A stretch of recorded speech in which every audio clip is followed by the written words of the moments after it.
आज से लाखों साल पहले इस धरती पर एक जीव खड़ा हुआ, सिर्फ इसलिए नहीं कि वो सबसे ज्यादा ताकतवर था या इसलिए नहीं कि वो सबसे ज्यादा तेज था, सिर्फ इसलिए कि वो सोच और समझ सकता था। सिर्फ इस एक एबिलिटी ने दुनिया के सबसे कमजोर जीव को फूड चेन की टॉप पर लाकर खड़ा कर दिया और उसके बाद उस जीव ने इस पूरी दुनिया पर राज करा। पर ये सेम कहानी अब फिर से हो रही है, पर इंसानों के साथ नहीं। ये कहानी अब हो रही है एक ऐसी चीज के साथ जो ना तो कभी थकती है और ना ही कभी बूढ़ी होती है, आर्टिफिशियल इंटेलिजेंस, जिसे हम एआई भी बोलते हैं। जिस तरीके से हम इंसानों ने एवोल्यूशन करा था, उसी तरीके से अब एआई भी इन 5 स्टेजों में एवोल्यूशन कर रहा है। पर ज्यादातर लोगों को स्टेज नंबर 1 के बारे में ही पता होगा, तो भला 5 स्टेज हैं क्या, मैं आपको बताता हूँ।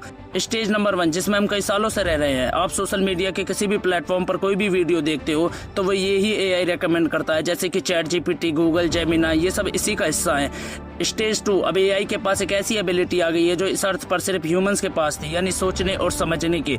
स्टेज 3, अब एआई थोड़ा सा ज्यादा स्ट्रांग हो चुका है, क्योंकि अब एआई सोचने समझने के साथ काम भी करने लगा है, जैसे वेबसाइट बनाना, कोड्स बनाना और इंसानों की जॉब खाना।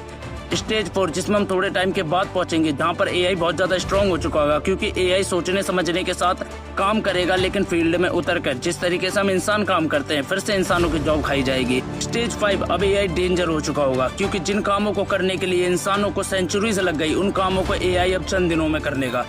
पर अब आप सोच रहे होंगे कि भाई जिन चीजों को करने के लिए इंसानों को 100 साल लग गए, अगर एआई उसको जल्दी कर देता है तो इसमें नुकसान की क्या बात है। पर मैं आपसे कहना चाहता हूं कि अगर एआई इन चीजों को इतनी जल्दी कर लेगा और 5th स्टेज पर पहुंच जाएगा तो एआई को इंसानों की जरूरत नहीं होगी।